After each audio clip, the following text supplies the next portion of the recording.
SCP-001 is an O5's tale. Good evening, Doctor. No, don't stand up. And yes, I am who you think I am. Let's not make any more of this than it is. You know my number, and I know enough about you to make a duplicate that even your mother wouldn't be able to tell apart from the real you. No, that's not a threat, just a fact. Now, as to my business here, it seems you have stumbled upon something above your clearance. Well, no, stumbled is not the right word. Dug up? Perhaps. And you are getting to the point where further digging would end in some fairly lethal gunshot wounds. This would be a sad state of affairs, as you are otherwise quite a good researcher. Therefore, you are getting something very few people in the Foundation ever get. An explanation. Yes, we were alerted when you first started digging into SCP-001. Every researcher who's been around for a while looks into it. Most are satisfied when they uncover the angel with a flaming sword. It's buried under enough levels. But then you started looking into the factory, and that's when I knew you wouldn't stop. So, here it is, plain and simple. The factory is SCP-001, but it will never be written up. It was a choice I made early on in the creation of the Foundation, and a choice I will stand by. You researchers are far too curious. I'm not sure which scares me worse.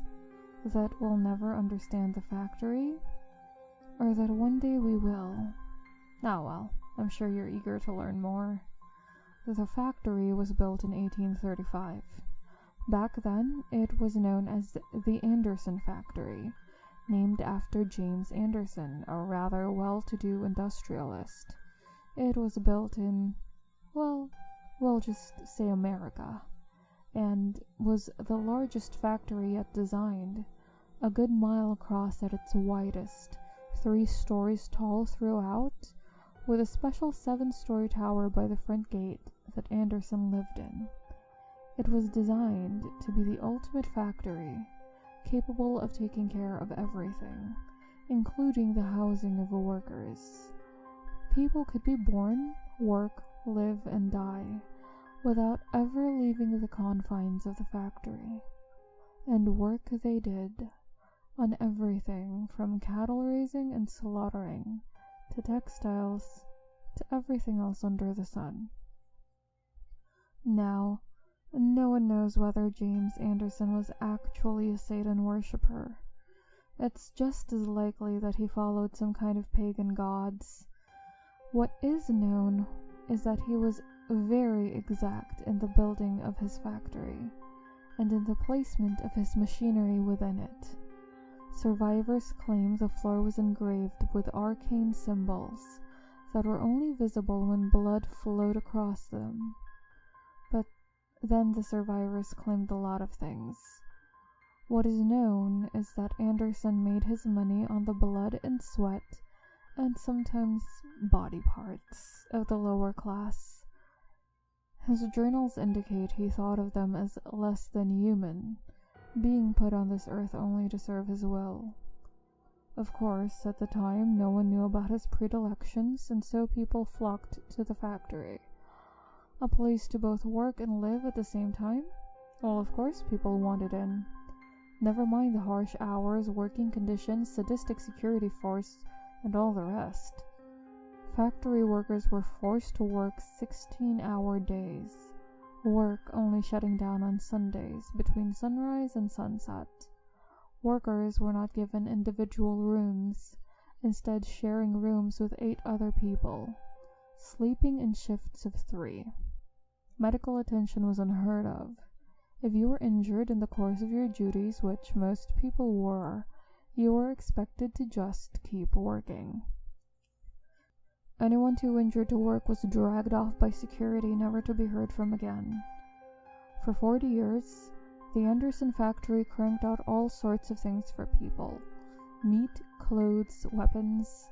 Never mind that the beef might be mixed with the human. Don't care that the weapons were forged in blood. No attention need to be paid that the clothes were dyed with. Well, you get the idea. Rumors leaked out, but the products were so good, why bother? Until someone got out. I never met the brave soul who managed to escape, but she managed to meet with President Grant, and in 1875 he enlisted my aid. At the time I was, well, it doesn't matter. We'll say I was military, kind of, and that my people were the same. 150 good men and some few women who were given jobs that weren't supposed to be common knowledge. We'd been cleaning out some Confederate holdouts, and some of the worst things we found down south. So we did some research, didn't like what we saw, and went in, loaded for bear. I don't actually remember much about the night it all went down. Most of it blends together in my head. I get flashes, sometimes, of the people chained to the line, living next to dead, and damned hard to tell which was which. Children working underneath machines, the majority of the flesh scoured from their bones by the great wheels and cogs, and the other things. Now I'm alright. I haven't thought about that night for a very long time.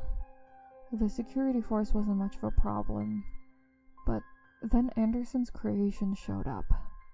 He'd been taking the injured workers and, well, experimenting on them. Men, if you could call them men, with multiple arms sewn together, some of them combined with animals, horrible monstrosities out of mankind's worst nightmares. They kept coming, wave after wave of not quite living creatures. I lost a lot of good people that night. And then we found Anderson's breeding pits. Girls as young as 8, chained to the walls, forced to be nothing more than...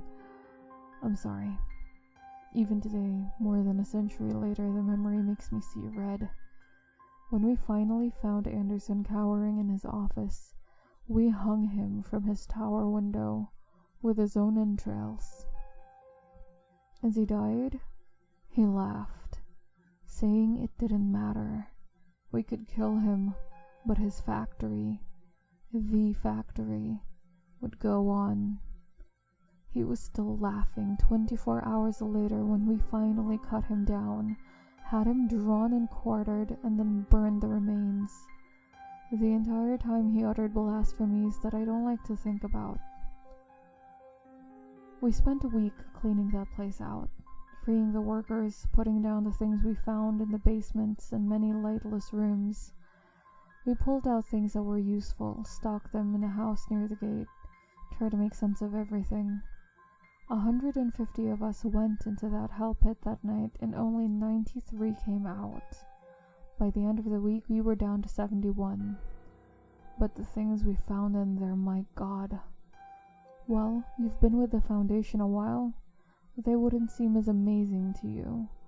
But we found toy guns that shot real bullets, a yo-yo that would fillet the skin from anyone it touched, hammers that only worked on human flesh, a breed of skeletal horse that ran faster than anything we'd ever seen, cloaks that seemed woven from the night itself and let men access a shadowy dimension that...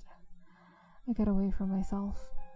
We found tools, both wondrous and horrible, and we were faced with a choice. I gathered my highest ranking, well, we'll call them officers, to me, and we tried to figure out what we would do. They all had opinions. The chaplain, he had gone a little crazed, thought all these objects must be miracles sent from God, holy relics to be worshipped. Marshall and his little toady Dawkins thought there was a fortune to be made here, making and selling these things to the highest bidder. The engine we all called bass, due to his deep speaking voice. He called these things an abomination, and declare that we should hunt down and destroy everything we could find. And Smith thought that we should take this stuff back to the president. The only one without an opinion was the old man, but he never said much of anything anyways. We argued for hours, days, trying to work it out. Me, I thought we were sitting on a gold mine, alright.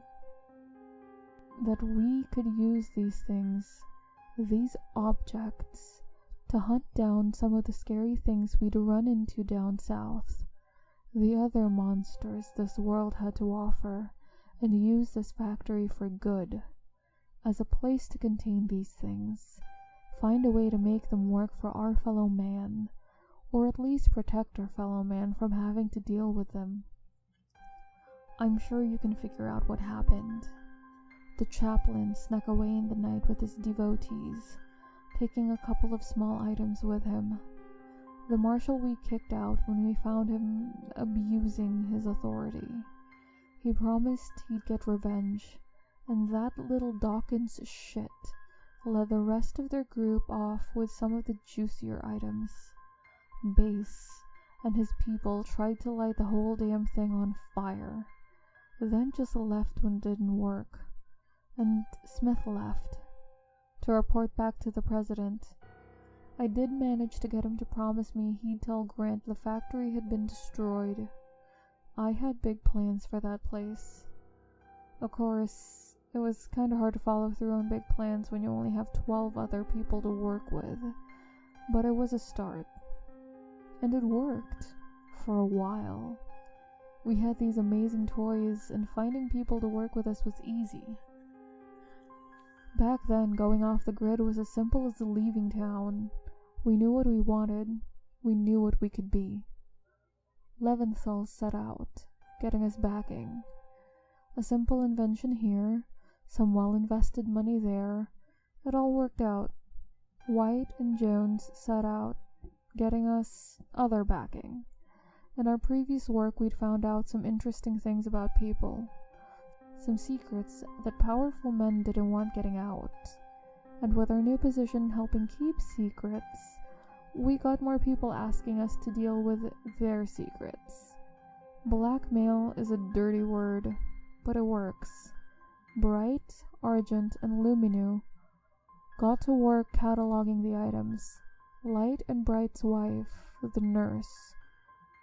They made sure we kept ourselves healthy. No. It's just remembering Light.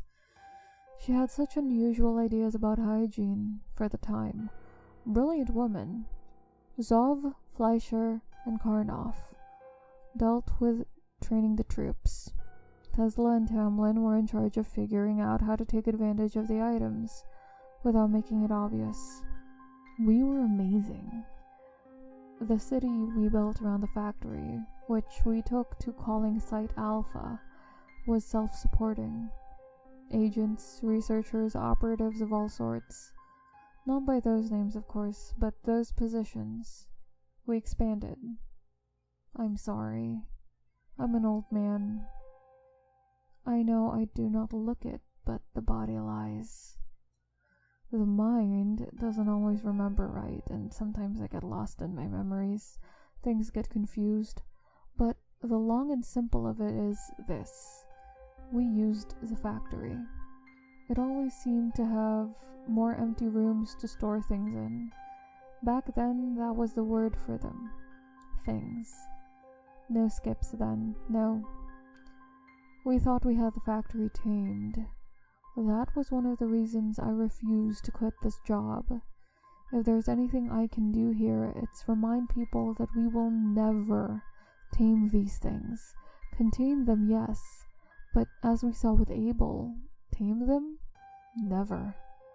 After a decade or so, we were pretty organized. The 13 original of us were being called by numbers, not names. We knew how to make things work. And if a thing or two vanished inside of the factory still, and the occasional D-class, what? Yes, we had D-class back then. Disposables. That's where the D comes from. Had to have someone to test things on. Tesla and Tamlin were both very firm about that. But yes, sometimes we lost people who didn't matter. Dr. Bright was fond of saying it was the factory taking its toll. You can't get something for nothing. 1911 was when it all went wrong. Things, we called them fairies, an entire race of things living beside us. They could look the same as you or I. The only obvious difference was an allergy to iron. Yes, that's why we call them fairies. No, you haven't heard of them. Why? Because it's the one time the Foundation wiped out an entire race of things, root and branch, and I'm the one who did it. We'd been hunting them for some time. We'd run into them a time or two before, come out on top. So when a certain royal asked us for help, of course we were eager to get them in our debt. We've always loved having people in our debt. We sent a team to help out, take care of what we thought was a hunting party. The next time we saw them, their heads were on poles, attached to the saddles of the creatures the fairies rode when they attacked the factory. It was horrible. 3 words, but they convey so much. I have never... I'm sorry, please give me a moment. I've never told this part to anyone. You should consider yourself lucky. And if you ever tell anyone any of what I'm about to impart on you, I will not just kill you, but everyone who shares your DNA in the worst ways possible. You'll think Procedure 110 Montauk is a walk in the park compared to what I do to you. We lost. The things came, and they destroyed us. Rode over our emplacements, slaughtered our people, shrugged off our weapons like they were nothing. I watched my 13 go down, left and right, just trying to hold the factory. And I, their leader, their friend, their father figure, godfather to the Brights' 4 young children, confidant, sometimes lover, always the confessor. I ran like a scared little schoolboy, deep into the dark guts of the factory. I was chased by the things, always just one step ahead. I could hear them behind me, feel their breath upon my neck, and I came to a door I'd never seen before. A bronze door, covered in Arabic script of some sort. I've never been one for languages, especially not the curvy bullshit the Muslims use. But I didn't care. They were coming for me, and I threw the door open and dived through it. Everything inside was different. There was a feeling of peace, that nothing could hurt me here. The light was this dark red, but still felt right.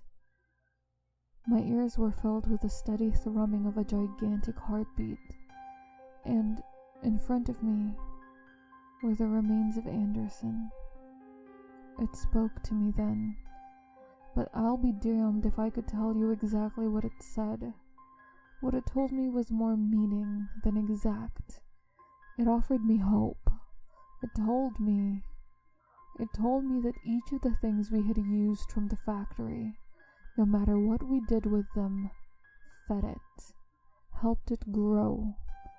But if the fairies took the factory, they would destroy it. And we couldn't have that. It offered me a deal. It could remove this event, make it have never happened. All I needed to give it was us. I didn't want to. I knew it was a bad idea. But then I saw them again. My family, my friends, dead. Dead by the hands of those bastards. I agreed. It smiled, and I found myself once more upon the ramparts, watching the horde of fairies crest the hill, my Foundation alive once more. In my hands was a weapon. I won't bore you with the details, but we slaughtered them. and with these new weapons, continued to slaughter them. Everywhere they lived, everywhere they bred. My fellow O5s questioned my decision, thinking we should save some in case we might ever need them. I overruled them. We moved away from the factory, shut it down, moved our things out of there.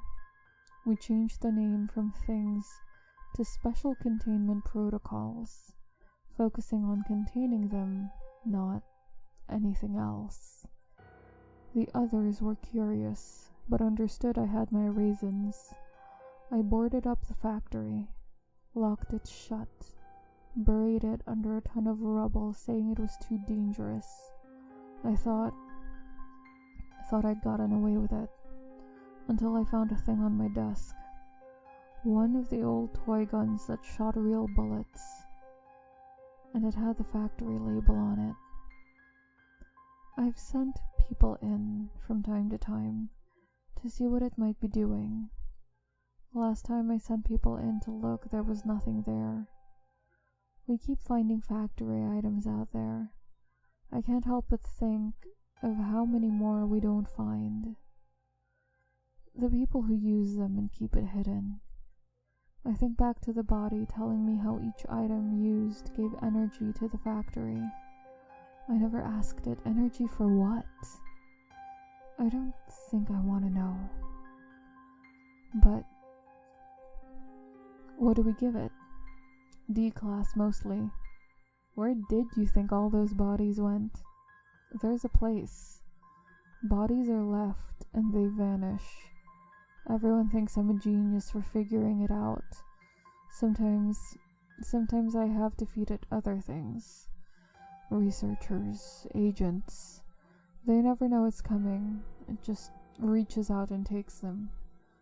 But in the end, we're doing more good by being here. Whatever the factory wants, whatever it is, we're doing good here. I have to believe that. And now you know. Are you happy? I didn't think so. Why tell you? I'm getting old, Everett.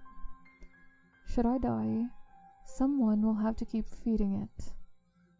Maybe you'll be different. Maybe you'll figure out how to stand up to it. But I doubt it. Hey guys, Ali here. Thanks so much for stopping by and watching my video. If you made it this far, make sure you subscribe and turn on notifications if you want more videos just like this one. And if you are so inclined, follow me on social media and support me on Ko-fi. All links are listed in the description box below. Thanks, and I hope to catch you in the next one. Bye!